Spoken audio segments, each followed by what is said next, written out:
नमस्कार दोस्तों, मेरा नाम नवीन यादव है और आज हमारे साथ दो जेई जुड़े हैं और अलग अलग डिपार्टमेंट से जुड़े हैं। जैसा कि मैं पहले ही वीडियो में बता चुका हूँ, उत्तर प्रदेश पावर कारपोरेशन में जेई के पद पे कार्यरत है अर्पित दुबे। दूसरी चीज, प्रदेश के आवास एवं विकास परिषद में कार्यरत है जेई के पद पे हमारे मित्र अभिनव कीर्ति राय। पहले मैं ये जानने की कोशिश करूंगा कि आवास विकास क्या होता है, इसमें कौन कौन से कार्य आते हैं। आवास विकास एक स्वामित्व संस्था है। जैसे ये अपना प्रॉफिट खुद कमाती है और खुद अपने कर्मचारियों को उसी के बेस पे सैलरी देती है। इसका मेन डिपार्टमेंट जो है आवास एवं शहरी नियोजन विभाग है, जिसके अंतर्गत ये डिपार्टमेंट आता है। उत्तर प्रदेश आवास एवं विकास परिषद ये आता है। विकास प्राधिकरण जितने भी हैं यूपी के वो आते हैं। मेट्रो आता है आवास एवं शहरी नियोजन के अंतर्गत, है ना। ये इसके सब डिपार्टमेंट है, अनुभाग होते हैं, विभाग के अनुभाग होते हैं, ये सब आते हैं। तो इसमें से एक संस्था है आवास एवं विकास परिषद। इसमें देखिए मेनली हम लोग का दो काम होता है। एक जो है शासन से प्राप्त सभी कामों को, जो शासन हमको अनुमोदित करता है काम, उसको हम करते हैं। जैसे कहीं पे स्कूल बननी है, बिल्डिंग बननी है, कोई सरकारी बिल्डिंग बननी है और क्या कहते हैं स्कूल बनने हैं या फिर बाउंड्री वाल बनने हैं, या कोई रोड का तो काम वैसे कम आता है हम लोग में, लेकिन मेन काम जो होता है आवास की आवास है, आवास लिखा है तो मेन आवासीय काम जो होता है यहाँ पे होता है। ये एक अलग सेल चलता है, जैसा कि मैंने आपको बताया भी होगा कि ये कंसल्टेंसी सेल करके एक ग्लोबल कंसल्टेंसी सेल चलती है हम लोग की, जो प्योर डिपॉजिट का काम देती है। इसे हम लोग डिपॉजिट का नाम देते हैं। एक प्रकार से कह सकते हैं कि ये सरकार जैसे एक रियल एस्टेट का जो कार्य होता है एक प्राइवेट इंसान करता है, जैसे ठेकेदारी पे काम करती है, वैसे हम लोग भी एक काम ये सेंटेज बेस पे करते हैं। तो जो काम हम सरकार से लेते हैं उसके प्रति हम कुछ सेंटेज लेते हैं, ठीक है, कि हमने ये काम कराया, हमको सरकारी संस्था होने के नाते हमें इतना काम चाहिए, पूर्ण सरकारी ना होने के कारण ये सेंटेज हम लोग लेते हैं।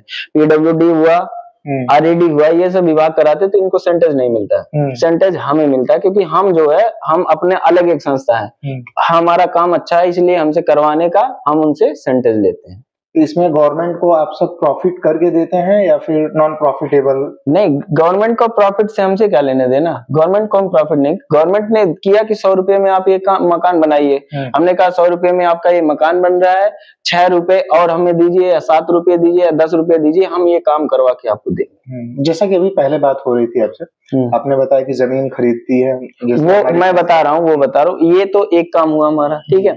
दूसरा काम ये हुआ कि हमारा एक ये जो सरकारी आवास एवं विकास परिषद है, इसे बनाया गया था कि शहरों में जो है उसे वेल डिजाइन करके, है ना, उसे एक सुख सुविधा जो दी जाए। तो इसके बिहाफ पे हम लोग क्या करते हैं, पहले किसानों से या फिर वहां पे सर्वे किया जाता है कि भाई यहाँ पे अगर हम कोई कॉलोनी बसाते हैं या कोई योजना लाते हैं अपनी शहरी आवासीय योजना, तो वहां पे क्या होगा, हमारा ये योजना प्रॉफिटेबल है नहीं है, लोगों के लाभकारी है कि नहीं, कल्याणकारी है कि नहीं, वहां पे इसकी डिमांड है या नहीं है।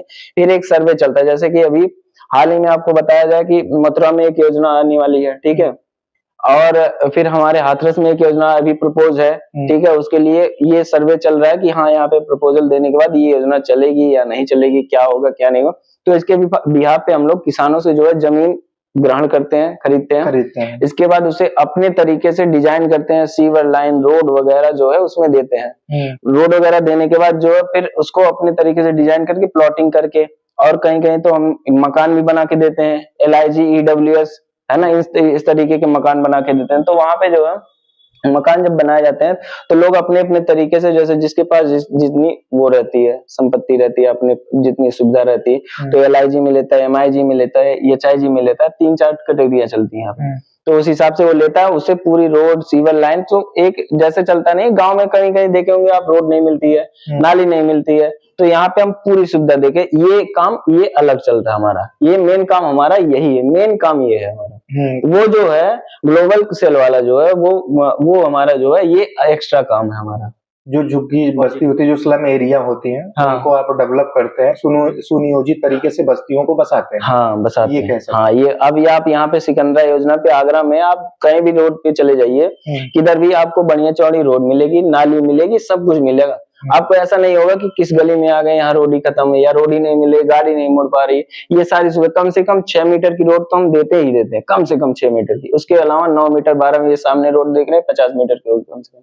पार्किंग में समस्या ना हो। हाँ, पार्किंग में समस्या ना हो, हर एक चीज, ट्रैफिक की समस्या ना हो। जी जी, और पानी बिजली ये सब बेसिक नीड्स है जो हाँ। इसके बाद और भी बात सुनिए, जैसे हमने सब डिजाइन कर दिया, सब कुछ कर दिया, अपनी एक अलग ला दिए कि लोग खरीद लिए न रह रहे हैं। फिर जब हमें लगता है कि 80% 90% कॉलोनी हम बसा दिए, लोग रह लिए, इसके बाद उसे जो है वहाँ की नगर पालिका होती है, नगर निगम होता है। बड़े बड़े शहरों में नगर निगम होता है, छोटे शहरों में नगर पालिका। तो उसे हम हैंड ओवर कर देते हैं कि भाई आप जमीन से रिलेटेड हम देखेंगे, लेकिन रोड सीवर लाइन इन सब से रिलेटेड जो होती है वो नगर पालिका या नगर निगम देखती है, ठीक है। उससे हमारा कोई लेना देना नहीं।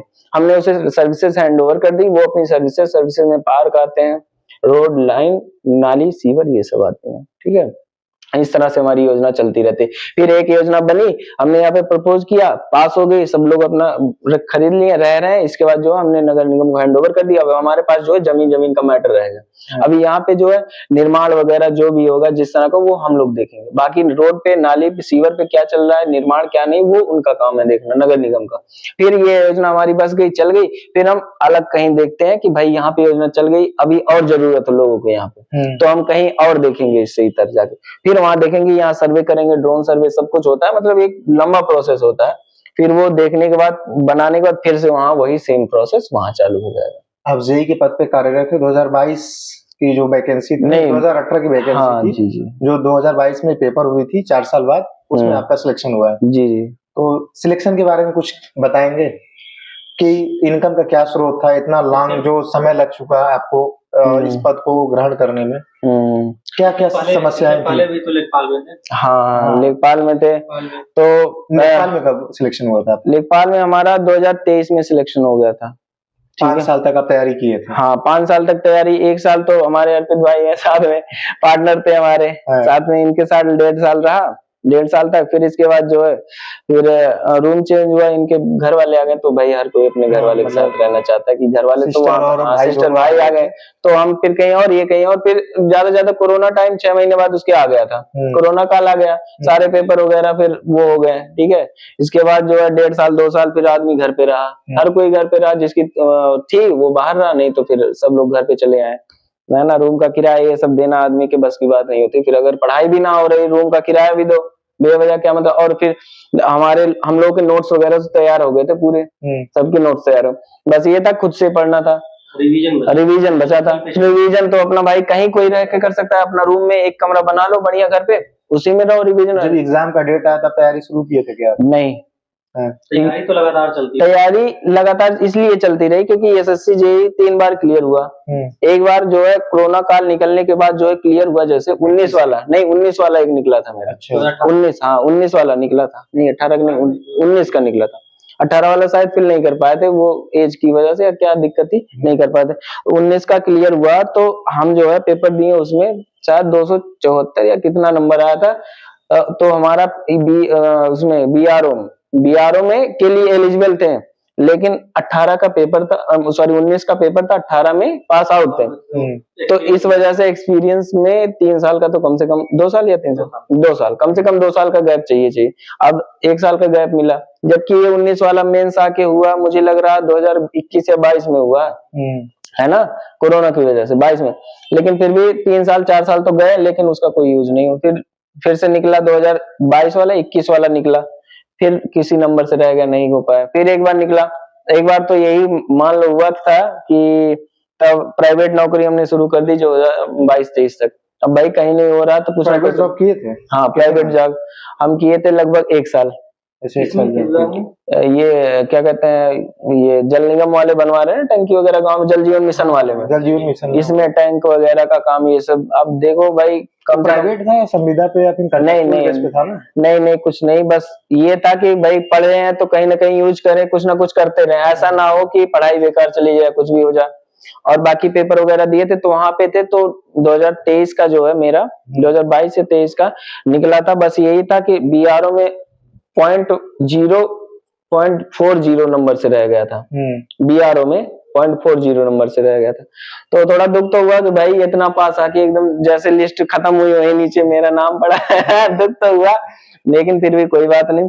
फिर वहां पे काम किए, फिर इसके बाद एक और मेंस रह गया था मेरा, फिर वहां से छोड़ के हम चले आए मेंस देने के लिए इलाहाबाद तैयारी करने। 2 महीने बचा था, 1 महीने का टाइम या 1.5 महीने का मिलता है मैक्सिमम। आए वहां पे तैयारी किए फिर भी नहीं निकला।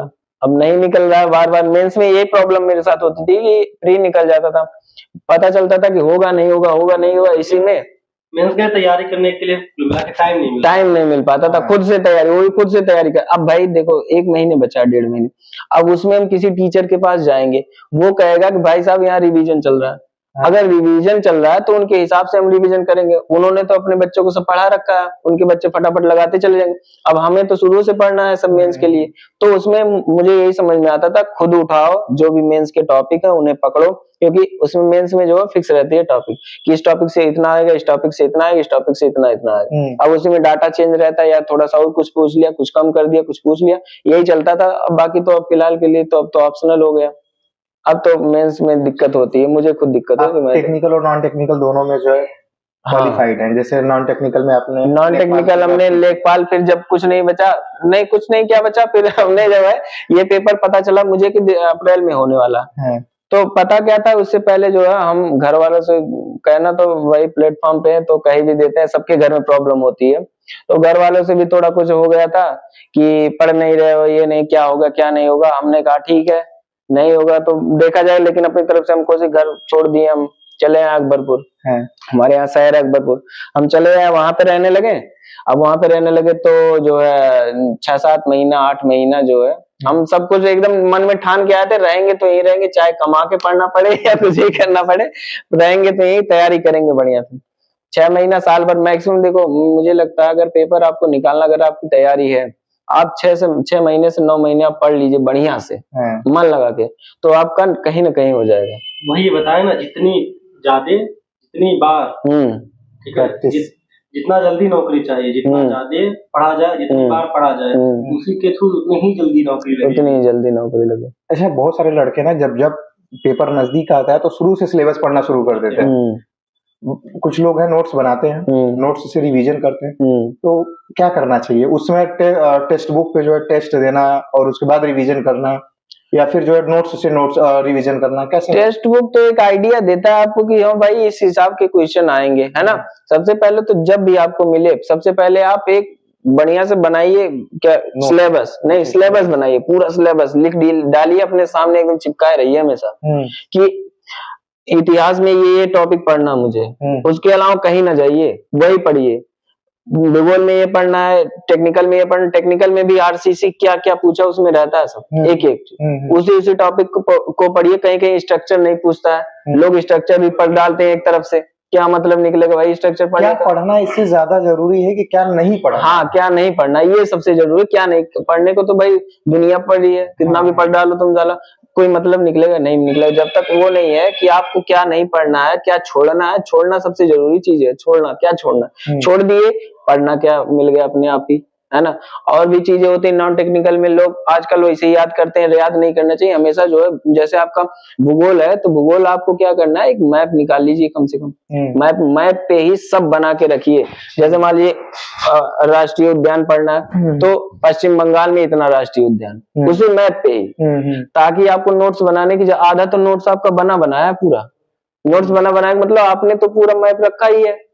और उस पे जब आप लिख दिए राष्ट्रीय उद्यान ये, और ये क्या कहते हैं पावर प्लांट ये यहाँ पे, तो आपको याद हो गया तुरंत, ऐसे मैप दिख रहा है पश्चिम बंगाल में ये यहाँ या बस 2 इमेजिनेशन भी अच्छा होती है। हाँ, इमेजिनेशन भी अच्छा कर पाना भी बड़ा आसान होता है। हाँ, कि पश्चिम बंगाल में इधर वो है, पश्चिम में ये है, यहाँ है, उत्तर में ये है, दक्षिण में ये, सब याद करना बहुत आसान हो जाता है। भूगोल तो पढ़ना बहुत आसान है, अगर आप मैप के सहारे पढ़ रहे हैं। भूगोल पढ़ना बहुत ही आसान चीज है।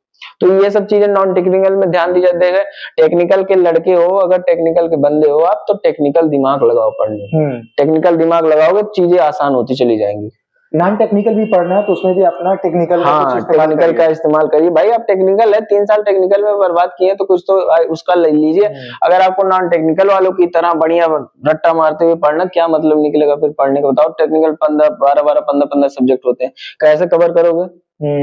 अच्छा, मैं ये पूछना चाहता हूँ कि 60 में 5 पॉइंट बताइए जो विद्यार्थी अगर करे तो 1 साल के अंदर जॉब निकाल लें। सिर्फ 5 ही, ज्यादा नहीं। सबसे पहले तो आपको कंटिन्यूअस पढ़ना है, कंटिन्यूटी बनानी है, कंसिस्टेंसी जरूरी है। कंसिस्टेंसी जरूरी है कि आप कंसिस्टेंट रहिए पढ़ाई को लेकर के। कभी भी ये ना सोचिए कि पेपर होगा तो पढ़ लेंगे यार, अभी क्या जा रहा है, ऐसा बिल्कुल नहीं करना। अगर आप पढ़ रहे हैं, हाँ बहुत जरूरी काम आ जाए तो छोड़ दीजिए, कोई बात नहीं, है ना। कंसिस्टेंसी बनाए रखिए। दूसरा चीज ये है कि आप प्रॉपर जो है नोट्स के हिसाब से आप अपनी खुद की शॉर्ट नोट्स बनाइए।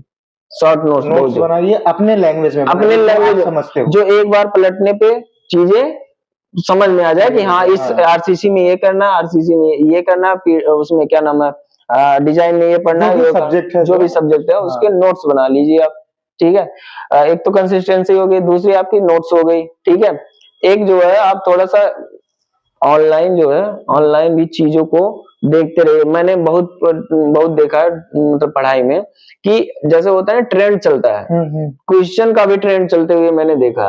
अगर आप बारीकी से पढ़ेंगे तो ये भी आपको समझ में आएगा कि क्वेश्चन का भी ट्रेंड चलता है। तो क्वेश्चन के ट्रेंड को भी समझ, हाँ ट्रेंड को, आज के जमाने में क्वेश्चन किस तरह से आ रहे हैं, किस लेवल के आ रहे हैं क्वेश्चन, ये भी देखना बहुत जरूरी है। कौन से टॉपिक से ज्यादा पूछे जा रहे हैं, हाँ, और किस तरीके से पूछे जा रहे हैं, सबसे जरूरी है। ज्यादा महत्वता मिल रही है, जैसे करंट अफेयर को मिल रही है, नॉन टेक्निकल की बात, नॉन टेक्निकल की बात, और अगर टेक्निकल की बात की जाए तो इस समय आरसीसी ज्यादातर स्ट्रक्चर, आरसीसी में, डिजाइन में और इन सब में जो स्ट्रक्चर एनालिसिस जो होता है, इसमें भी आजकल क्वेश्चन बढ़िया आ रहे हैं। तो ये सब भी ध्यान में रखने वाली। पढ़ते थे पीएचई हो गया आपका, पब्लिक हेल्थ डिपार्टमेंट मतलब इंजीनियरिंग, और उसके बाद आपका हाइड्रोलिक्स हो गया।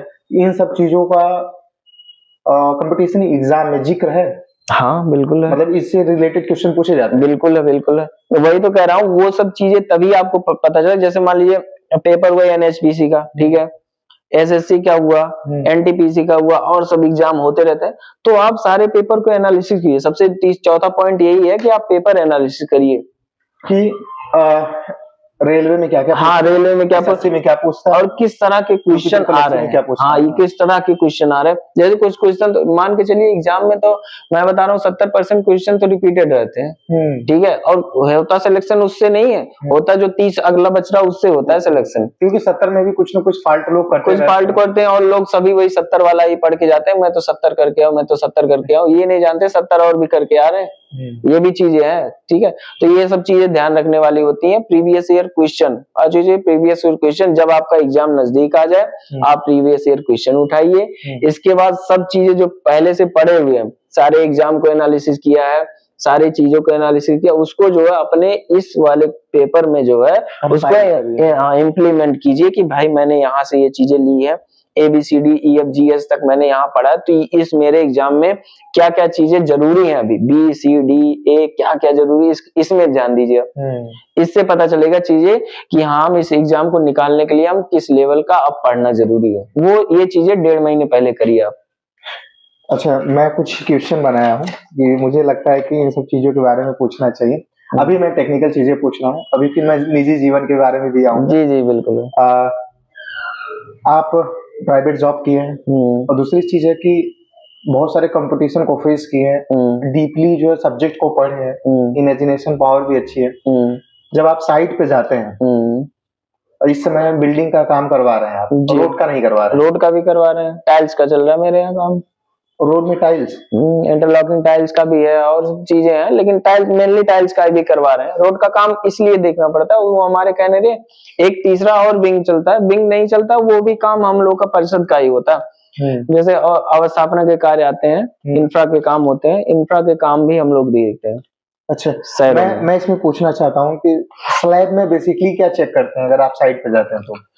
स्लैब में अभी फिलहाल के लिए तो मेरे यहाँ बिल्डिंग का काम, मैंने देखे, मैं जब नौकरी में आया तो मेरे यहाँ कई काम पहले से चल रहे थे। तो लोगों ने कहा हमसे कि भाई आप काम ले लो, आप जो पहले पुराना काम चल रहा है उसको देखो। मैंने कहा मुझे काम नहीं चाहिए, मुझे काम बिल्कुल चाहिए नहीं, लेकिन मैं जो काम करूंगा वो मुझे शुरुआत से चाहिए। हाँ, क्योंकि बीच में कुछ करप्शन हुआ, क्या हुआ नहीं, करप्शन की बात अलग होती है, आगे चल के आपके ऊपर वो काम, वो अलग चीजें होती हैं। देखिए वो तो पर्सनली किसी का है, कौन अपने माइंडसेट से आ रहा है, कहाँ क्या आ रहा है, वो अलग चीजें है, वो उससे किसी का लेना देना नहीं था। जो अपने लिए गलत करेगा वो आगे जाके भोगेगा।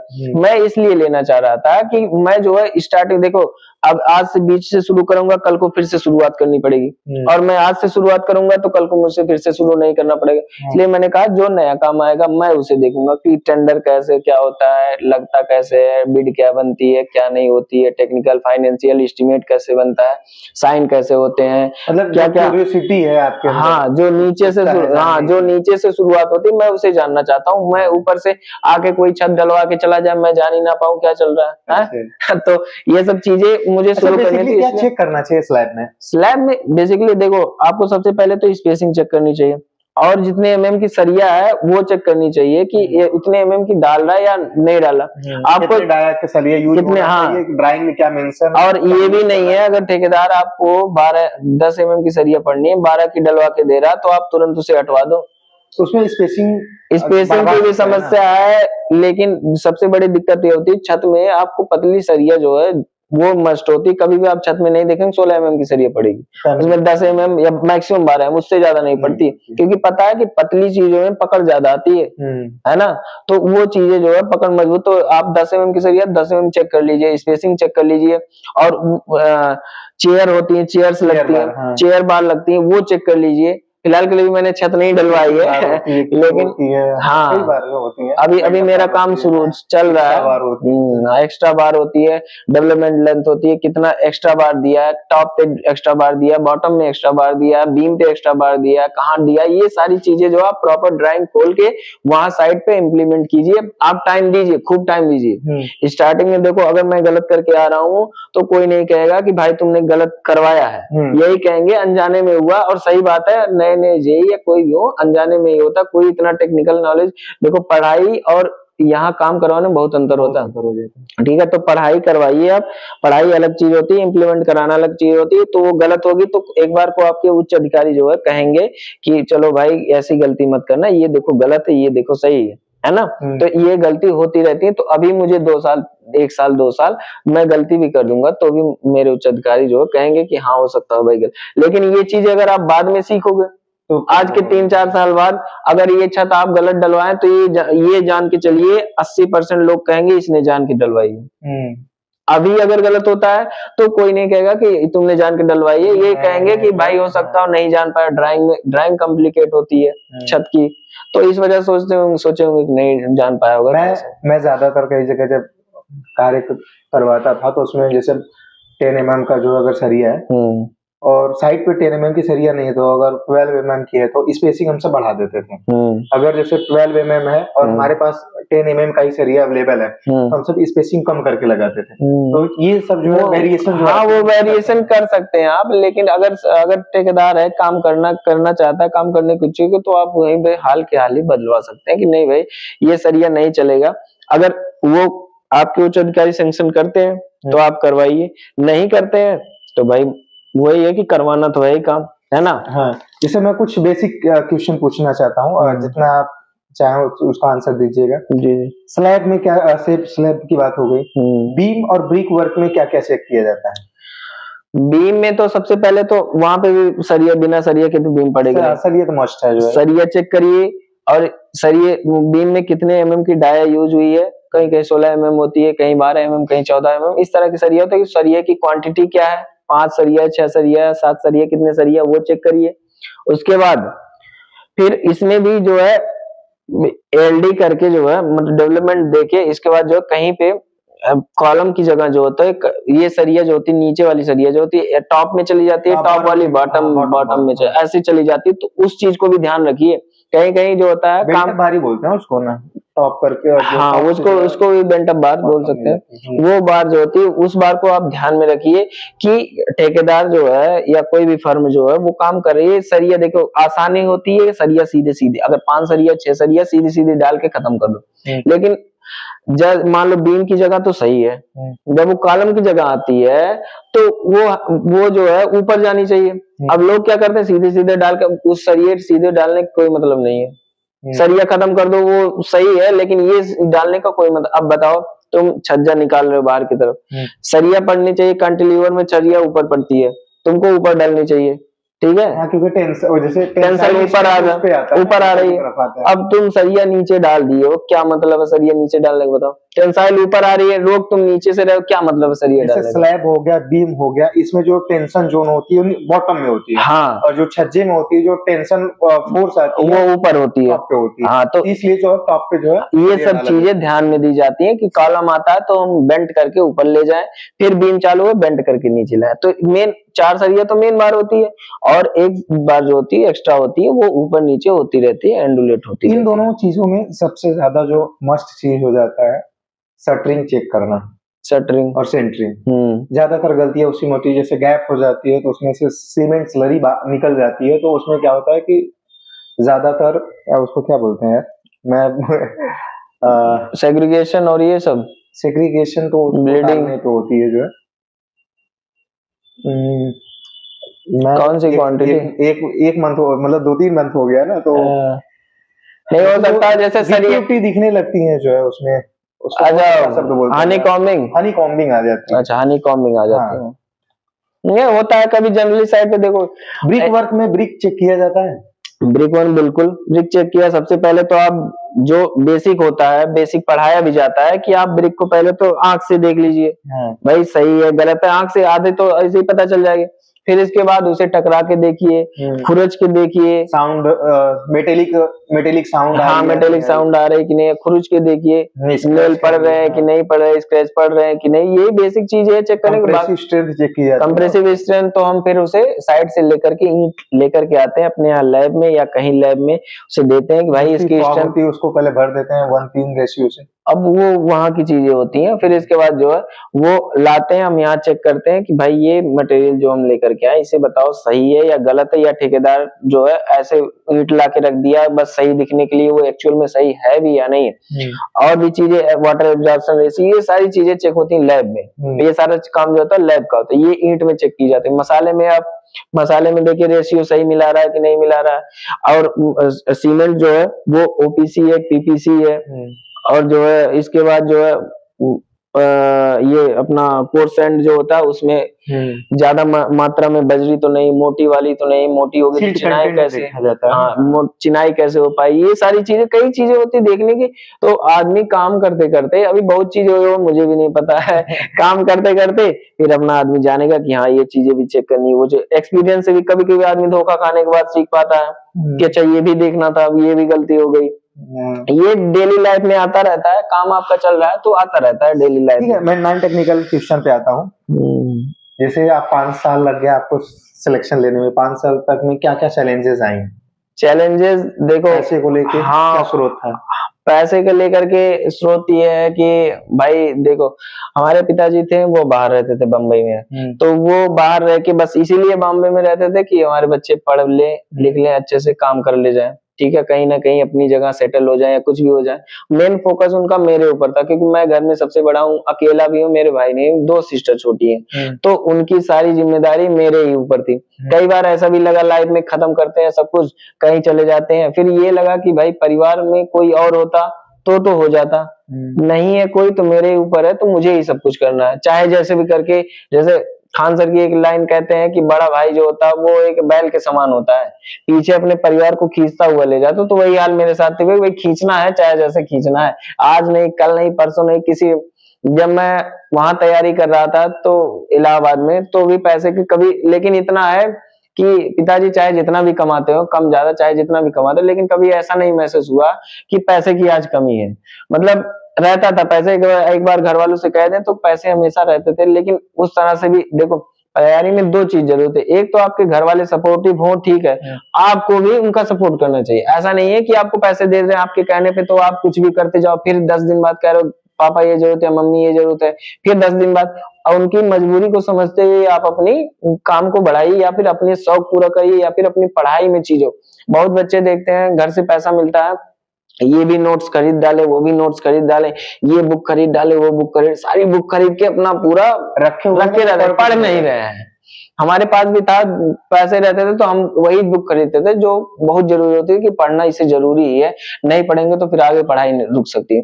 तो ये सारी चीजें थी। फिर इसके बाद एक दो पेपर निकला, तो जैसे पेपर निकलता रहता है तो घर वालों को भी भरोसा होता रहता है। आप एक दो पेपर निकालिए, घर वालों को भी भरोसा रहता है, हाँ लड़का हमारा। लेकिन हमारे घर वाले कभी ये नहीं कहे कि अब रहने दो, नहीं हो पाएगा तुमसे, है ना। हमने कहा कि ठीक है, जब घर वाले नहीं, बीच में पेपर निकलता था, हाँ बीच में पेपर प्री निकल जाता था, कहीं इसका निकल जा रहा, कहीं मेंस में प्रॉब्लम आ जाती, रेलवे का भी मेरा प्री निकलता, मेंस नहीं निकल पाया था। तो ये सब चीजें घर वाले देखते, तो घर वाले भी साथ देते थे कि नहीं भाई तुम तैयारी करो, कोई दिक्कत आएगी तो बताओ, पैसे वैसे की थोड़ा बहुत आदमी सपोर्ट कर रहा है, तुम अपना काम करते हो। कोरोना काल आ गया, घर पे बैठ गए, एक पेपर निकला था, उस बीच हमने तैयारी भी की, मेंस की, एसएससी मेंस की, तो वो भी नहीं निकला।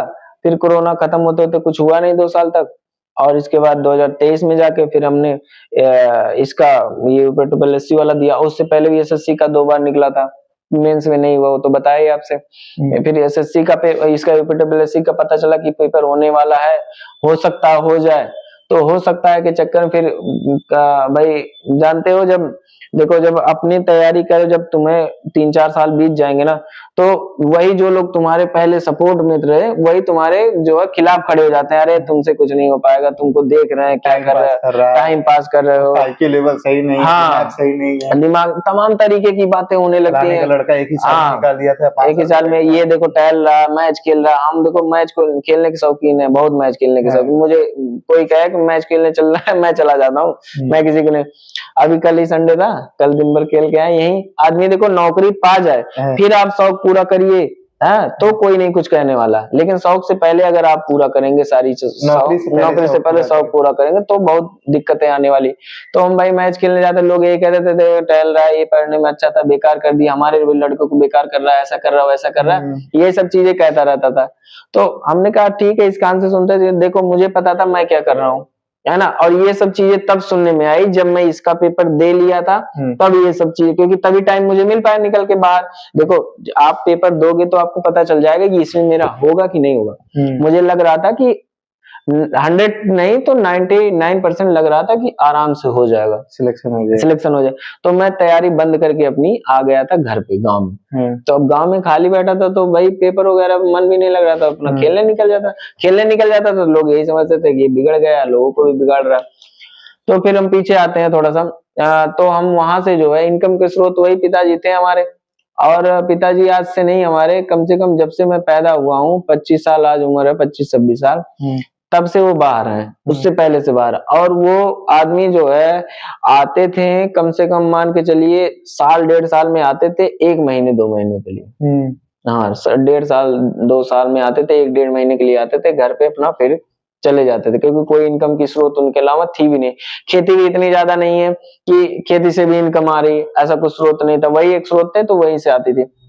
तो कोरोना के बाद जो है एसएससी का पेपर था, निकला, 2 बार पेपर ऊपर दिए, फिर वो खत्म हुआ, फिर से इसका पेपर आया, पता चला कि पेपर हो सकता है भाई, पेपर हो जाए। 2016 वाला भी वो था, 18 वाला भी था यूपी से। तो हमने कहा कि नौकरी लेंगे तो यूपी में ही लेंगे, चाहे जैसे भी, चाहे जिस भी आप पे लेंगे यूपी में ही लेंगे, चाहे कुछ भी हो, क्योंकि इतने साल बाद पेपर हो रहा था। 18 का पेपर जाके 22-23 में हो रहा है, तो ये हो जाता है कि भाई दिक्कतें आने वाली हैं कहीं ना कहीं। अगर अब नहीं लगा आदमी तो कभी नहीं निकाल पाएगा। ऐसे ही मैं अभी के लिए कह रहा हूँ 2025 वालों को, अभी आज की डेट में कह रहा हूँ कि अगर इस चांस में जो नहीं निकाल पाए पेपर, तो मैं बता रहा हूँ, लिख के दे रहा हूँ, वो फिर अपनी जिंदगी में भूल जाए कि मैंने कभी डिप्लोमा किया था।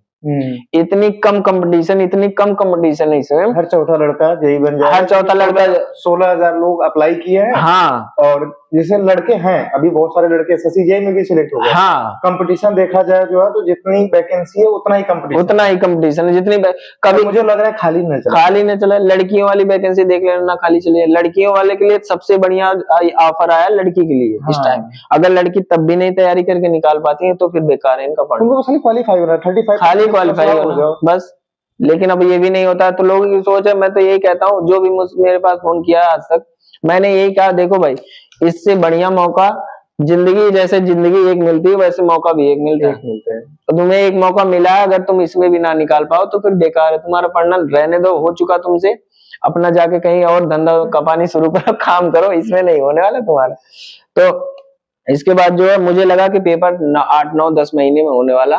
फिर मैं जो है अगस्त में हम आ गए थे अपना घर पे भी थोड़ा सा ये लड़ाई झगड़ा हो गया, लोग ताने मारने लगे रिश्तेदार और कि अरे देख लिए तुम्हारा भी ये हो गया वो हो गया। अरे होते हैं भाई, देखो हर कोई रिश्तेदार और इन सब में रहता है कि कोई पैसे वाला रहता है, कोई गरीब रहता है, हर रिश्तेदारी में चलता है। तो पैसे वालों को यही वो रहता है कि अरे ये सब ऐसे है, इनके बस का कुछ नहीं। तो कई चीजें मेरे दिमाग में बैठ गई, नकारात्मकता भी आई थी वही। हाँ, किसी की चीजें मेरे दिमाग में बैठ गई कि ये कैसे कह सकता है आदमी, मुझसे नहीं होगा। आदमी देखो ताव में 2 चीजें करता है, या तो फिर बहुत बड़ी चीज कर देता है या तो बर्बाद हो जाता है। तो मेरे अंदर वही आ गया था कि मैं साला ये इंसान कैसे मुझसे कह सकता है, मतलब जिद, हाँ जिद थी उसको जवाब देने की, कामयाबी से। हाँ वो भी कामयाबी से। तो मेरा अगला प्रश्न है, क्योंकि मैं थोड़ा सा इसको साइड करना चाहता हूँ। बिल्कुल बिल्कुल। लेखपाल की नौकरी आपने क्यों छोड़ी? क्योंकि जेई में ज्यादा पैसा है? पैसे की बात नहीं है, रेपुटेशन की बात है। जेई एक पसंद कौन था? पसंद टेक्निकल बैकग्राउंड, मैं टेक्निकल बैकग्राउंड से था। मेरा एक सपना था कि मैं जेई बनना चाहता हूँ। इंजीनियर मेरे पीछे लगे कि जेई साहब ये हैं, या इंजीनियर अभिनव कीर्तिराव, या इंजीनियर फला ये लगना चाहिए मेरे सामने। लेखपाल बेरोजगारी हटाने के लिए आप, हाँ ये कह सकते हैं। मैं बता रहा हूँ उसके बाद जो 8-9 महीने बचा, तो मैंने कहा कि पेपर है तो मैं तैयारी अगस्त में करने के लिए चला गया। अगस्त में गया, फिर पूरी ठंडी बिताया उधर, जो है फरवरी जनवरी बीता, मार्च अप्रैल में पता चला 16 तारीख को पेपर। मैं आपको सच बताऊं तो मेरे फोन में हमेशा जो है ये नॉन टेक्निकल जो है, जैसे जीके जीएस ये सब हमेशा फोन में खाना बनाते टाइम ऐसे रख देता था, और सब चीजें हमेशा ऐसे चलती रहती थी, कम से कम दिमाग में हमेशा चलती रहे। तो एक जिद आ गई तो किसी को जवाब देना था, आपको पता है कि नहीं करके तो दिखाऊंगा तुम्हें। तो ये सब चीजें चल रही थी दिमाग में। फिर इसके बाद पेपर दे दिया, उसका 16 अप्रैल को पेपर था, और हमारे यहाँ 14 अप्रैल मनाया जाता। 14 अप्रैल को था, 16 अप्रैल को ये पेपर, मैं उसी जिद में वहां नहीं गया। पहली बार ऐसा हुआ कि मैं 14 अप्रैल को नहीं गया। फिर 16 अप्रैल को जो हम पेपर दिए, फिर इसके बाद थोड़ा रिलैक्स फील हुआ, फिर आ गए घर पे।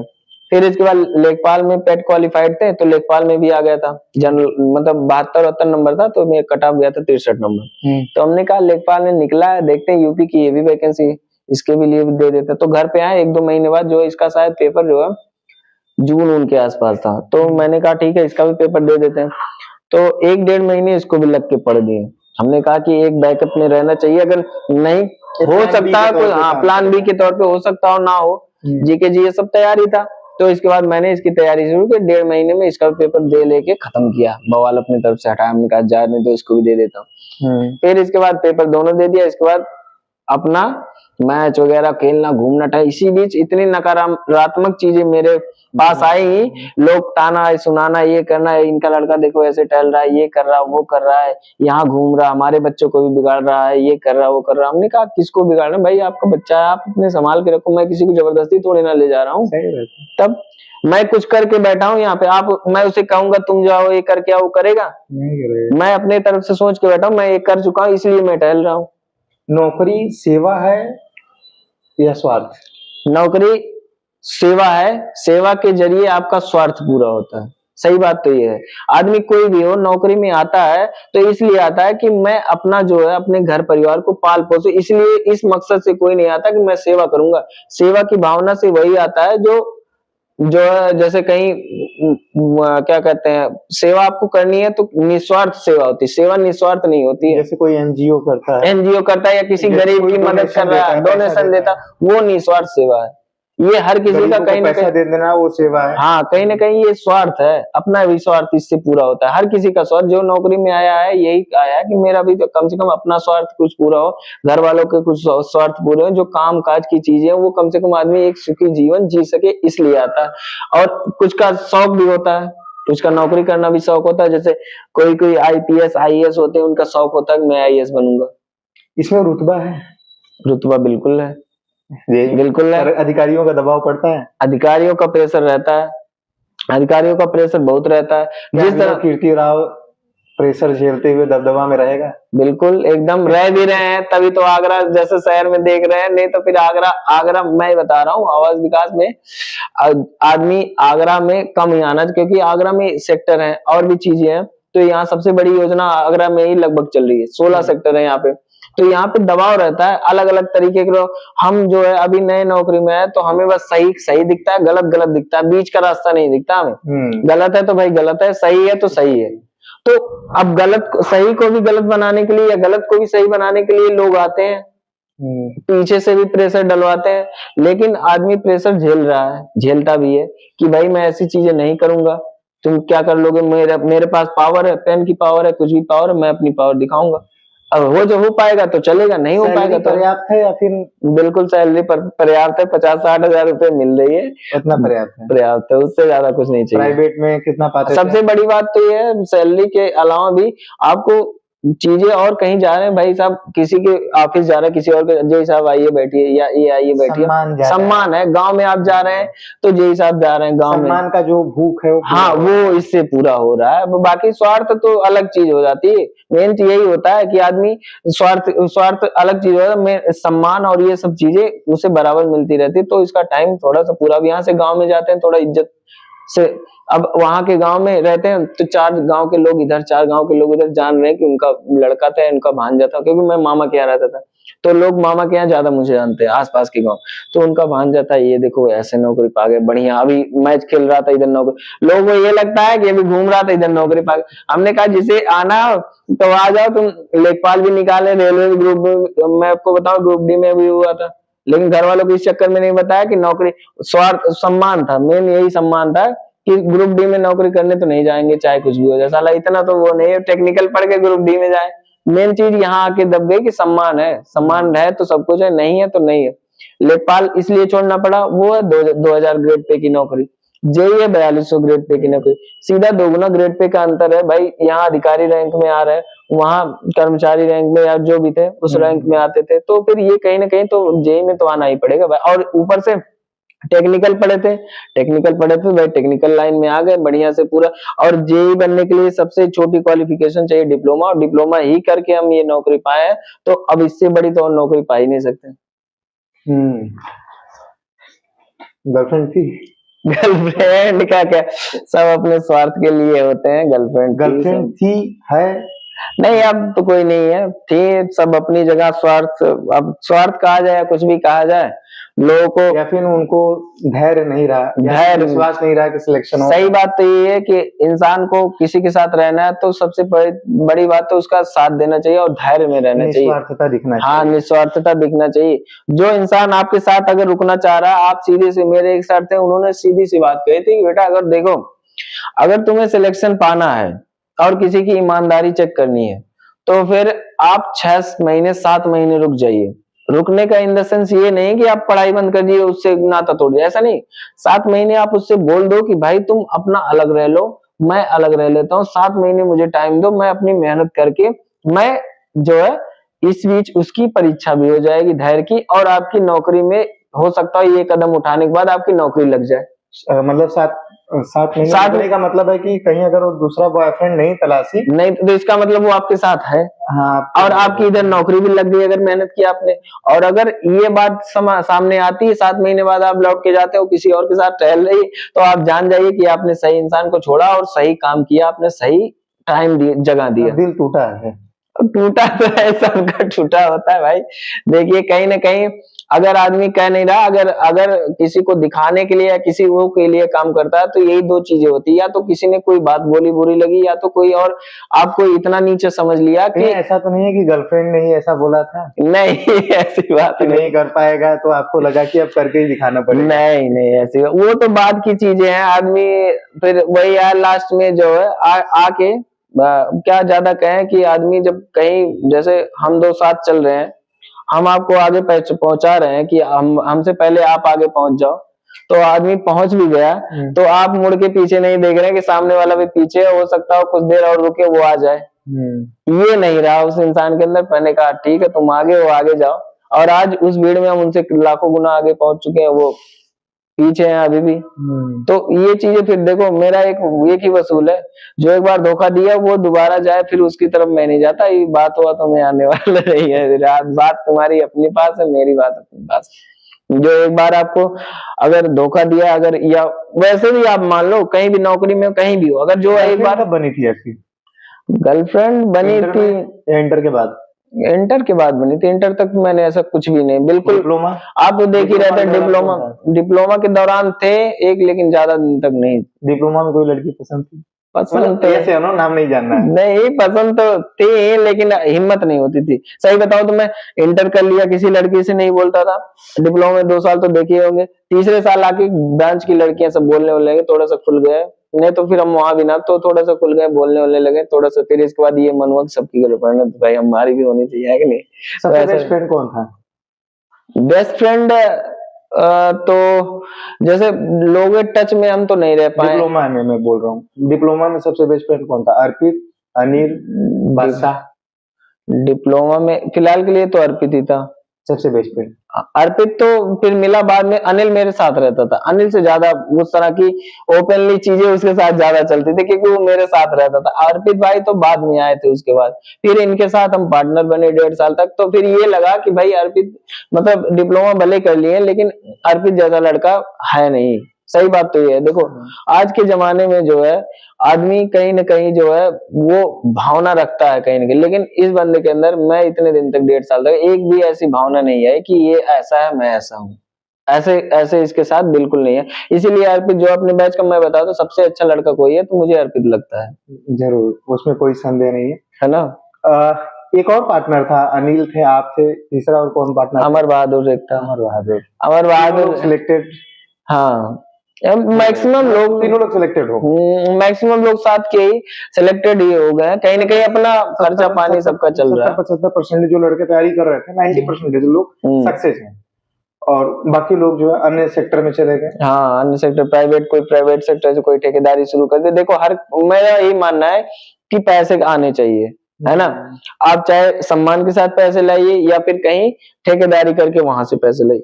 सम्मान इन द सेंस ये होता है, आप नौकरी पा गए तो आजकल के जमाने में यही चलता है कि अगर आप नौकरी पा गए तो आपने प्रूव कर दिया कि हम पढ़ रहे थे, हमारा पढ़ाई किसी काम का हुआ। आजकल के लोग यही जान रहे हैं, अगर आप नौकरी पा गए तो आपको यही समझेंगे कि वहां पढ़ रहा था, पा गया नौकरी। इसके अलावा आप करोड़ों रुपए कमा लीजिए, ये कोई नहीं कहने है ये पढ़ रहा था, ये कहेंगे अब पैसे आ रहे होंगे, कहीं से आ रहे होंगे कि 2 नंबर का आ रहा, 3 नंबर का आ रहा हो, यही सब बताएंगे। ये कोई नहीं कहेगा हाँ पढ़ रहा था, दिमाग, जबकि दिमाग वहां भी लग रहा है, दिमाग यहाँ भी लग रहा है। लेकिन ये लोगों का सोचने का नजरिया, मेरा तो यही मानना है, मेरे दोस्त या मेरे साथ के जितने भी भाई बंधु, मैं तो ये कहता हूँ, देखो भाई कहीं से पैसे आने चाहिए, तुम कमाओ या नौकरी करके कमाओ या कहीं कुछ काम धंधा करके पैसे कमाओ, पैसे आने चाहिए। क्योंकि आज के जमाने में पैसे से आदमी ही अपनी शौक पूरा, घर परिवार भी चल रहा है उसी से। बिना पैसे के कोई नहीं, आपको आप अनाथ आश्रम नहीं खोले कि आपको को लोग आके फंड दे के जाएंगे कि आप अपना घर चलाओ। आज के जमाने में आपको ये सब कुछ देखना, कहीं से भी करिए। शादी का प्रपोजल तो आ रहा होगा काफी? शादी का तो आ रहा, लेकिन अभी करने का थोड़ा सा मूड नहीं है। अभी चलेगा, अभी 1-2 साल ऐसे ही चलेगा, फिर शादी वादी का देखा जाए। अभी जैसे हम लोग की स्थिति अब बताई, ऐसी स्थिति थी, तो स्थिति सुधारने में भी घर पे हैं या नहीं जॉब कर रहे हैं? अब उनकी जॉब तो, जैसे हम यहाँ नौकरी पाए, हम उन्हें 1-2 महीने के अंदर बुलवा लिए। आने का तो मन बिल्कुल नहीं था उनका, बिल्कुल भी मन नहीं। आज के डेट में आपको बता रहा हूँ, करीब 100 बार मैं मना कर चुका हूँ कि नहीं जाना है, नहीं जाना है। उनका तीसरे दिन हर तैयार रहते हैं कि मुझे वहीं जाना है, मुझे वहीं रहना है, मैं वहीं कमाऊंगा। हम कहते हैं किस चीज की आपको कमी बताइए, मैं पूरा काम करके दे रहा हूँ आपको, खाना पीना, रहना, उठना, बैठना, शौक से सब कुछ। उनके दोस्त की बात नहीं है, थोड़ा सा आदमी सामाजिकता बन गई, हो सकता हो ऐसा भी हो कि लोग वहां पे उनके जान पहचान के। गांव में देखो हम ही तुम ही है, अभी 25-30 साल बाहर काम कर लें तो हमारा तुम्हारा मन नहीं लगे गांव में, ये बात जानो ना। तुम्हें कोई बहुत ज्यादा जानता होगा ना, ये चीजें उनके साथ हो गई, वो अपने आप को अकेला फील करते हैं। यहाँ पे हम ही सब गाँव जाते हैं, दोस्त यार मिलते नहीं, आपको तो उस चीज को फील किए होंगे। हाँ, ये चीजें हैं। अब दोस्त मेरे धीरे धीरे, मैं देखो मेरे दोस्त, मैं थोड़ा सा तो एज में तो जानते हुए कितना बहुत बड़ा नहीं है, लेकिन मेरे दोस्त जो है 20-22 साल ऐसे ही हैं। तो अभी गांव में वो लोग हैं, तो यहाँ से जाता हूँ तो पहले वही खड़े हुए मिलेंगे, मैच खेलते हैं तो बन गए सब, तो सब बने हैं, नए वाले भी, नीचे वाली जनरेशन भी जुड़ी हुई है उनसे, तो सारे लोग मिल जाते हैं तो गांव में मिल। अब उनका क्या 25-30 साल में उनके साथ का कोई बचेगा गांव में? कोई नहीं बचेगा, सब बाहर है। तो यही उनके साथ है, थोड़ा अकेला। तो हम कहें थोड़ा दिन और वेट कर लिया, और वेट करते करते आज 1 साल हो गया, रोकते रोकते, लेकिन वो रुकने की तैयारी नहीं रहता है।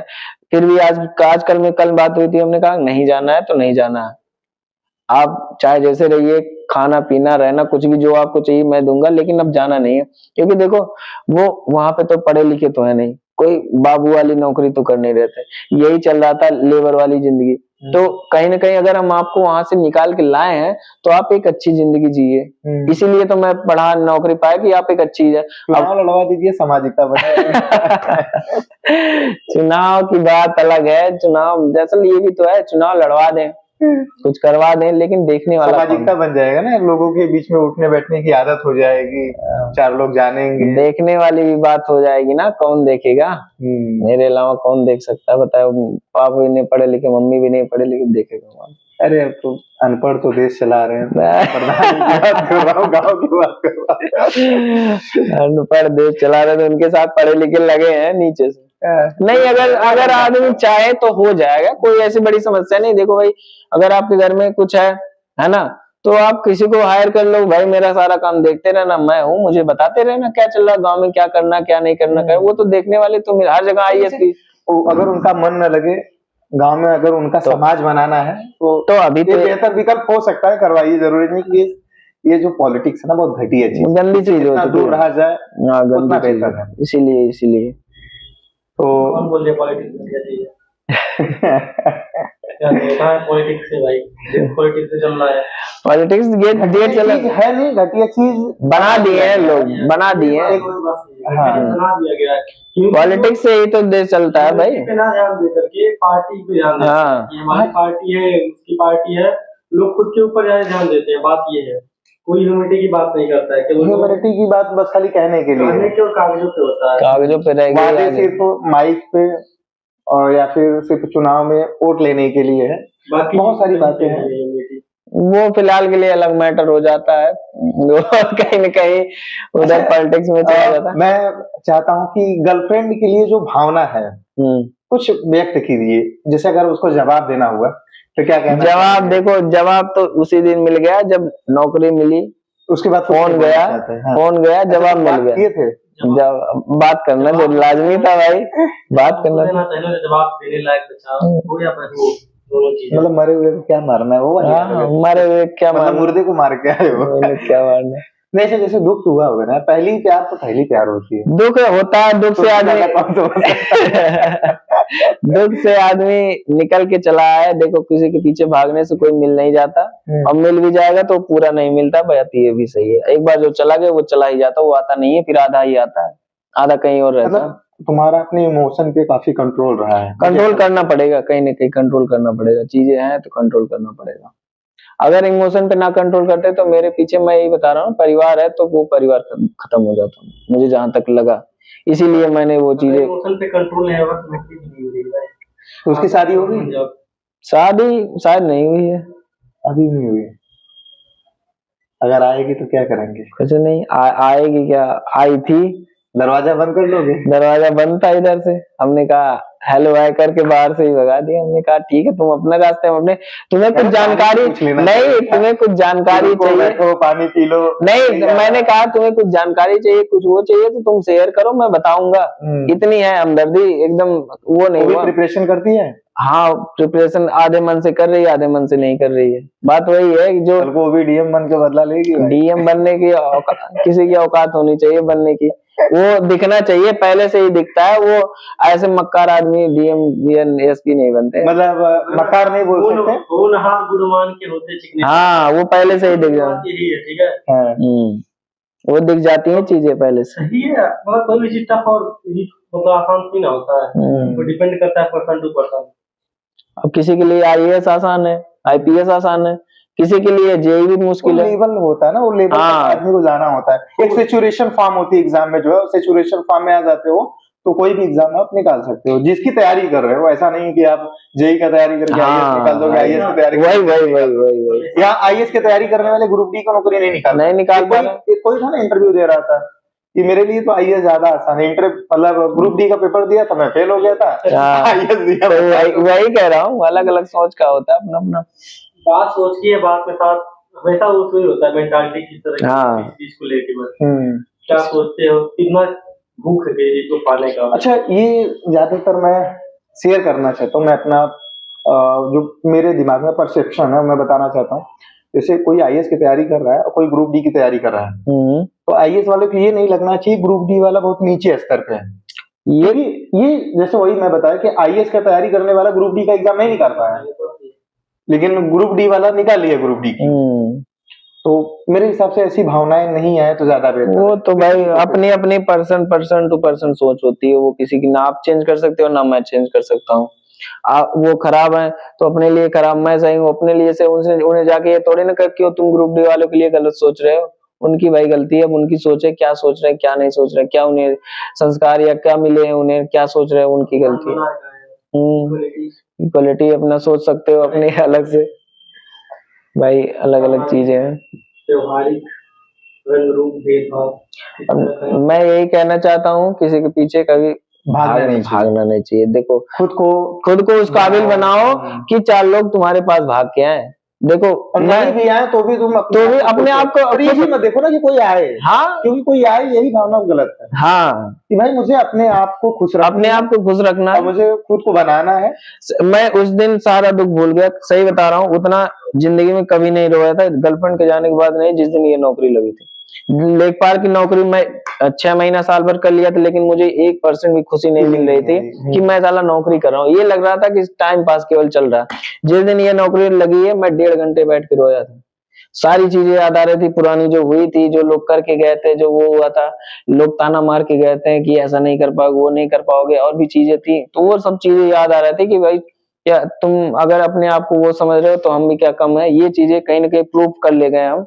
तो इस बात को सोच के अंदर से हमारे साथ ये हुआ था कि हमको लग रहा था कि हम डिजर्व पहले करते थे, लेकिन मिला बाद में। हाँ हो सकता है। सही बता रहे हैं। हाँ नहीं अर्पित के साथ सही भी है। मैं खुद आज सोचता हूँ कि भाई अर्पित जो है डिजर्व पहले करता था, है ना। हाँ पहले किसका लगा था? पहले तुम्हारा लगा था नेपाल में? लेखपाल से पहले नहीं। अच्छा तुम्हारा 22 में सिलेक्शन था? हमारा 22 में हुआ था, लेकिन हमको ना मतलब छोटा वाला भाई जो है, हमको ये लगता था कि हमसे भी पहले बहुत पहले डिजर्व करता था नौकरी। क्योंकि उसका जो पढ़ने का तरीका था, समझने का जो माइंड सेट था, हाँ भाई जो उसका IQ लेवल है तो बहुत सही है। वो किसी चीज को समझाने का ना, वो हर एक चीज में नया वे लाता था ढूंढ के कि भैया ऐसे मतलब वो इंजीनियर जैसा सोचता था। हाँ। जो इंजीनियर की परिभाषा उसको डिफाइन करता था। वो हर एक चीज का ना ट्रिक ढूंढ के लाता था कि भैया आइए करता है ये था नहीं है। अरे तब बता दो नहीं, जैसे कोई है जो क्वालिटी है तो क्वालिटी रहेगी ना। रहेगी। करता था पता नहीं क्या कर रहा किसी छोड़ने के चक्कर में नहीं सही है। तैयारी करना आदमी नॉन टेक्निकल नहीं करेगा। जैसे मान लो ये बात रहती है, आदमी अगर अपने आप को, जैसे मैं वहां लेखपाल में तो मैं बता रहा था ना, मुझे लग रहा था ये नौकरी बेकार है। मैं अगर यहाँ ना लगता तो मेरी तैयारी वहां चलती, क्योंकि मुझे वो नौकरी पसंद नहीं थी। सेटिस्फेक्शन तो ऐसे अभय के अंदर भी होगा कि ये नौकरी जो मैं कर रहा हूँ मुझे सेटिस्फाई नहीं हो सका, उससे आगे मैं करना चाहता हूँ। यार मैं तुम दोनों को देखता हूँ ना, सच बता रहा हूँ, मुझे लगता है कि तुम लोग इमोशनली बहुत स्ट्रांग हो। तुम्हें कोई धोखा दे दे, कोई लड़की के पीछे भागने वाली काबिलियत नहीं। जो लड़के इमोशनली बह जाते हैं ना, उनकी जिंदगी बर्बाद हो जाती है, क्योंकि वो तैयारी कर ही नहीं पाएंगे। क्योंकि जो इमोशनली बह जाता है ना, तो उसके अंदर नकारात्मकता भी जल्दी आती है कि मुझसे नहीं होगा, ये नहीं हो पाएगा, वो नहीं हो पाएगा, क्या कर रहा हूँ, यहाँ नहीं करना चाहिए, पढ़ाई में मन नहीं लग रहा। क्या मन नहीं लग रहा भाई? सबसे पहले घर की मजबूरी होती है, उसके पहले कुछ नहीं होता है। वो तो गर्लफ्रेंड आज कुछ 4 साल पहले जो 25 साल 30 साल से पाल पोस के बड़ा, उसकी कोई मजबूरी नहीं है। उसकी मजबूरी सोचो एक बार क्या है। यार गर्लफ्रेंड आ भी गई ना, तो उसके बाप की मजबूरी देखो ना। तब वही चीज ना, ये सारी चीजें कहीं ना कहीं लोग सोच नहीं पाते हैं, तो इसी वजह से ये सब चीजें चलती हैं। ऐसा सबसे बड़ी बात है, अपने घर वालों के बारे में सोचो। घर वाले कहीं बीच रास्ते में परेशान रहो, घर वाले मिलेंगे या यार दोस्ती मिलेंगे, गर्लफ्रेंड नहीं आती है कहीं। गर्लफ्रेंड तो उल्टा फंसा के चली जाएगी, किसी ने कहेगी मेरे साथ गलत कर रहा था, और क्या यही होता भी है। मतलब का रिश्ता मतलब पे ही खत्म होता। तो ढेर सारी बातें हो गई और मित्र से मिलके काफी ज्यादा अच्छा लगा। तो इस सेशन को यहीं खत्म करते नहीं तो वीडियो बहुत लंबी जाएगी, क्योंकि हम सब ऐसे दोस्त हैं कि बातें करते रहेंगे, चलती रहेंगी हमेशा के लिए। बाकी यहाँ नौकरी करने में कोई दिक्कत नहीं है, अच्छा लग रहा है, नौकरी चल रही है। कौन टीचर सबसे अच्छा लगा डिप्लोमा में और तैयारी में? डिप्लोमा कोचिंग का ज्यादा योगदान है तुम्हारे सिलेक्शन में? कोचिंग तो हम लोगों ने एक ही की थी। अर्पित क्यों? स्वैट एकेडमी जो है इस टाइम इंजीनियर एकेडमी था उस टाइम पे, बाद में स्वैट एकेडमी। हाँ उस टाइम इंजीनियर्स एकेडमी था, हम दोनों कोचिंग बिना कोचिंग किए भी जो है कोई बंदा निकाल सकता है क्या? ऐसे टाइम लग सकता है निकालने में, लेकिन ऐसा नहीं कि निकाला नहीं जा सकता, क्योंकि गाइडेंस जो है वो कोचिंग से ही मिलता है। हाँ। एक तो जो डिप्लोमा करता है प्रॉपर वे में जो गाइडेंस मिलती है, जो हिंदी सिलेबस से पढ़ता है, इंग्लिश सिलेबस इतना नहीं आता है, और जो कोई भी एग्जाम हो ना वो इंग्लिश सिलेबस ही सबसे सही है टेक्निकल में। टेक्निकल के लिए, टेक्निकल क्या नॉन टेक्निकल के लिए भी इंग्लिश सिलेबस सबसे अच्छा है। लेकिन अगर कोई समझे तो, जैसे कोई आईएएस की तैयारी कर रहा है, पीसीएस की तैयारी कर रहा है, लोअर पीसी की तैयारी कर रहा है, उसके लिए भी इंग्लिश सिलेबस ही सही है, क्योंकि नंबर मेंस में सबसे अधिक इंग्लिश सिलेबस वाले ही मिलता है। हाँ, और सक्सेस रेट भी उनका बेहतर रहा है, उसका बेहतर रहा। तो हम लोग वही इंजीनियर्स एकेडमी पहले था, ऑफलाइन क्लासेस चलती थी तो हम लोग जाते थे, बाकी इसके बाद ऑफलाइन क्लासेस बंद हुई तो टीचर इधर हुए, फिर स्वैट एकेडमी इस टाइम शायद चल रही है। स्वैट एकेडमी बंद हो गया, बंद हो गई इतना सिलेक्शन देने के बाद भी बंद हो गया। नहीं वहाँ कोचिंग आने के बाद जो है उन सबका डिमांड थोड़ा सा डाउन हुआ है। नहीं टीचर लोग इधर उधर भी चले गए, कुछ यहाँ चले कुछ उधर चले गए, तो इस वजह से जो वहाँ पे एक टीचर का वो बन चुका था एनवायरनमेंट, हाँ एनवायरनमेंट वो थोड़ा सा इधर भीतर हो गया। अब हम लोग की अच्छी किस्मत कहो या कुछ भी कहो, उस टाइम जो है सारे टीचर से पढ़ लिए। इलाहाबाद में जितने भी कोचिंग संस्थान है, लॉकडाउन आके उनको तहस नहस कर दिए, क्योंकि रेंट नहीं भर पाए, उनको निकाल दिया गया। बहुत सारी समस्याएं झेलने जो है इलाहाबाद से लोग जिंदगी बना के भी आते हैं, लोग बिगाड़ के भी आते हैं। बिगाड़ के वही आते हैं जिनके अंदर कुछ कमियां थी वो शायद पूरी ना कर पाए। कमियां नहीं, वो तो भाई अलग चीज हो जाती है। जो है ना वो देखोगे जो मेहनत किया है, ठीक है, तो उसका सिलेक्शन नहीं हुआ, वो केवल 5 से 10% बहुत ज्यादा बता दे रहे, केवल 5% ही है जो मेहनत किए उनका सिलेक्शन नहीं हुआ। बाकी 90 से 95% वही लड़के हैं जो मेहनत नहीं किया, उनका सिलेक्शन नहीं हुआ। बाद में ये दोष आता है सरकार का कि वैकेंसी नहीं निकाली, कुछ नहीं किया। क्यों दोष देना, अपने ऊपर तो कोई दोष नहीं देता है। मुझे जहां तक लग रहा है कि देखो, अगर इस दौर में जिनको पास 5 साल जो तैयारी किया है, ग्रुप डी की वैकेंसी लगभग 1.5 लाख के ऊपर आ चुकी है, यूपी पुलिस की वैकेंसी जो है लगभग 1.5 लाख के ऊपर आ चुकी है, एनटीपीसी की भी वैकेंसी आई है, और दूसरी चीज एसएससी की भी दुनिया भर की वैकेंसी आती है, लगभग 3 लाख के ऊपर आ गई। तो एक बहाना ही है। मतलब मैं तो ये कहता हूँ, अगर आपने डिप्लोमा किया, ठीक है, आप कह रहे हैं जेई की वैकेंसी यूपी में नहीं आ रही, चलो ठीक है, उसके अलावा तुम क्या कर पाए ये बताओ। कौन सा का भी तो आया था, एसएससी जेई का आता, राजस्थान जेई आया, नहीं और भी जेई नहीं, और भी जेई आते हैं, और नॉन टेक्निकल पेपर भी तुम उसमें निकालो। कभी किसी को देखे हो, कोई लेखपाल हो लड़का है, सेक्रेटरी या रेलवे ग्रुप में, उसने कह रहा हो कि जेई की वैकेंसी नहीं आ रही, वो नहीं कहता, क्योंकि वो वहां सिलेक्शन ले चुका होता है। आप सिलेक्शन ले नहीं पा रहे हो और बस जेई बनने के लिए तैयारी में कर रहे हो कि जेई की वैकेंसी नहीं आ रही, जेई आप उसके अलावा भी कोई तैयारी करके निकाल के दिखाओ, आपकी काबिलियत है तो आप निकाल लोगे। उसमें भी जेई या कोई भी नौकरी पाने के लिए एक लेवल होता है, आप इस लेवल तक अगर पढ़ लिए तो उसके ऊपर का सारा पेपर जो आप आराम से क्लियर करते हुए चले जाएंगे। आप यहाँ लेवल तक पहुंचे नहीं, यहीं तक खड़े हैं, इसके बाद कह रहे हैं जेई की वैकेंसी नहीं आ रही। जेई की वैकेंसी नहीं आ रही, चलो माना नहीं आ रही, कोई बात नहीं, लेकिन उसके अलावा भी तो पेपर हो रहे हैं, वो पेपर आप निकालिए। उसी पर बहाना मात्र रह गया। तो वही अपने आप, वही कह रहे हैं, अपने आप को सेटिस्फेक्शन देने का एक तरीका है, लोगों ने निकाल के रखा है कि वैकेंसी नहीं आती है, वैकेंसी बहाना है। लोग कहीं ना कहीं ईमानदार नहीं बचे हैं, अपने आप से भी भागते हैं, अपने आप से भी भागते हैं, सही बात तो यही है। परिवार से भी भागते हैं, परिवार को सच बोल दो ना कि इसलिए नहीं हो पा रहा, मेरी आईक्यू लेवल उतना नहीं है, या मुझसे नहीं हो पाएगा, नहीं है, या मुझसे नहीं हो पाएगा। हम वही बात बोले थे ना, 4 साल हमको क्यों लग गया नौकरी पाने में, हम तो 1 साल या 2 साल के अंदर ही पा जाते हैं। हम नहीं पढ़ रहे थे, बता तो रहे हैं, जब अभिनव सही वे में नहीं पढ़ रहे थे, अभिनव और सूरज जाके कोचिंग करते थे तो हम देवों के देव महादेव देखते थे। सही बात ये है, क्योंकि अर्पित का मैंने देखा था कई बार कोचिंग में।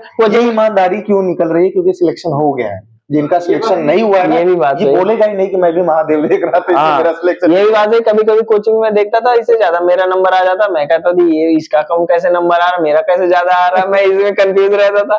तो ये चीजें कहीं ना कहीं लोग लापरवाही करते भी हैं कहीं ना, लेकिन वो अब नहीं बताते हैं, बाद में बताएंगे। जैसे आज बता रहे हम भी लापरवाही किए हैं, ऐसा नहीं है कि हम ईमानदारी से, हम भी लापरवाही किए हैं। जिनका सिलेक्शन नहीं हुआ है कहीं ना कहीं गलती किया है, जैसे गलती नहीं, वो मेरे घर ब्लंडर मिस्टेक किया है। मेरे गाँव वाले, मेरे घर वाले जानते हैं कि तैयारी करता बस निकल नहीं रहे। रियलिटी बता रहा हूँ, तुम सबको तो पता है मेरा, महीने में 2 महीने के लिए सीरियस होता हूँ, बाकी 10 महीने के लिए तो मैं वही गलती कुछ नया ट्राई करता रहता तो नौकरी पाना केवल 6 महीने से 1 साल 1 साल का तो वही तो मैंने भी कहा 6 से 9 महीने आप पढ़ लो बढ़िया से ना, देख लेना ना नौकरी के करीब पहुंच जाओ तभी कर। 12 घंटा तुमको जो घर वाले भेजे हैं खाना बनाने के लिए भेजे हैं, खाना खा लो प्रॉपर, फिर सो लो प्रॉपर, 2 चीज के लिए। उसके बाद तुम्हारे पास जितना भी टाइम बच रहा है केवल पढ़ाई के लिए बचा है, ठीक है, पूरा टाइम पढ़ाई को दो, कोई नहीं देता है। 12 घंटा का तुम सो भी लिए, खाना भी खा लिए आराम से, 12 घंटा खत्म हो गया, 12 घंटा तो बचा है, 12 घंटे का तुम 70% तो दो।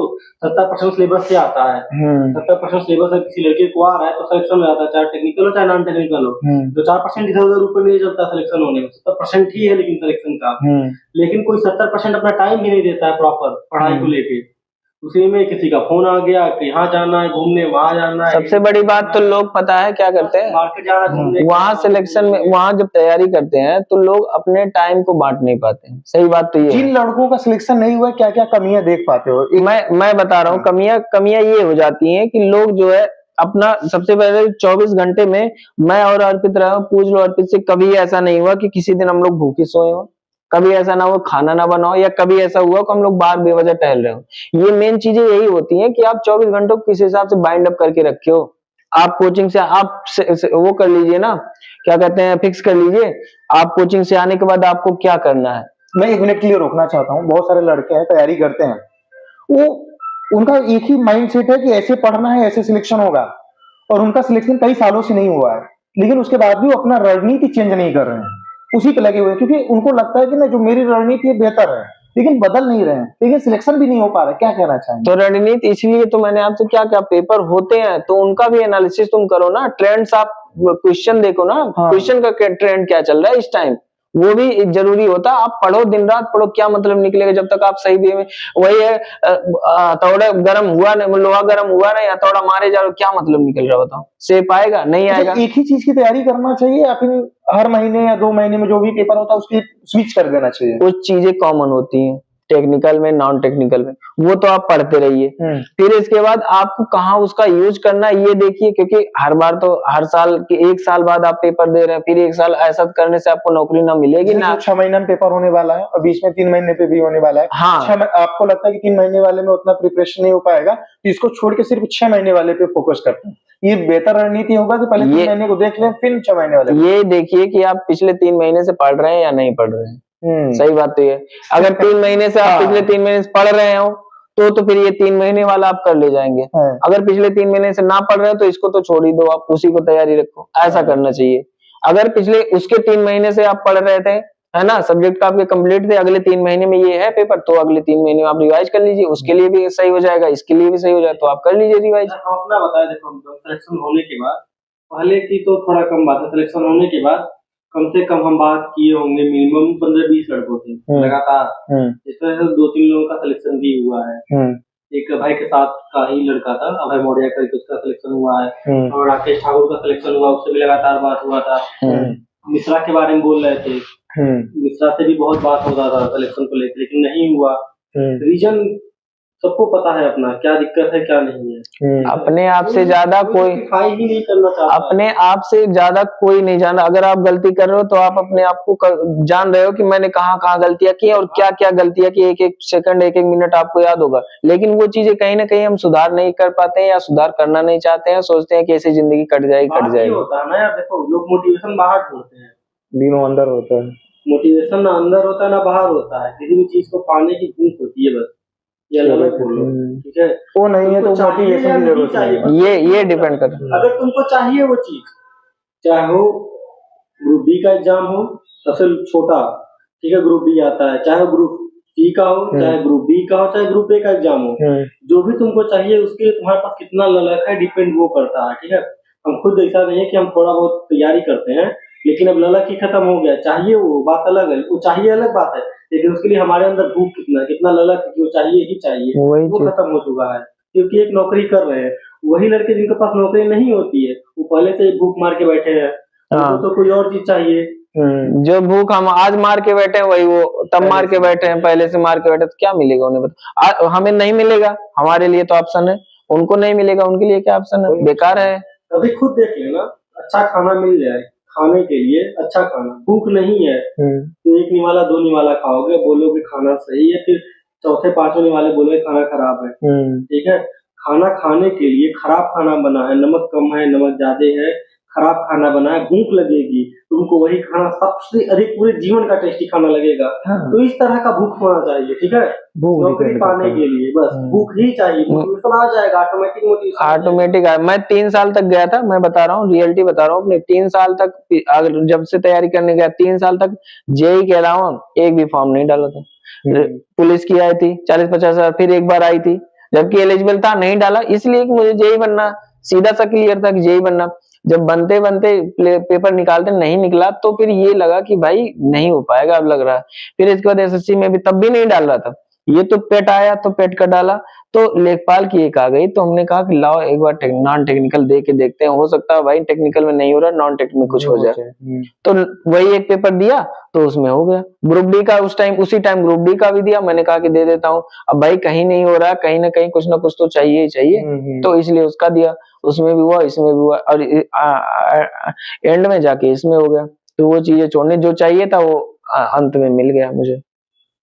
तो ये इस सेशन को यहीं पे खत्म करते हैं, क्योंकि बातें बहुत सारी हैं, वीडियो बड़ी हो जाएंगी, और ये अनफिल्टर्ड है, इसमें कोई फिल्टर नहीं किया जाएगा, कोई एडिटिंग नहीं की जाएगी, इसको डायरेक्ट अपलोड किया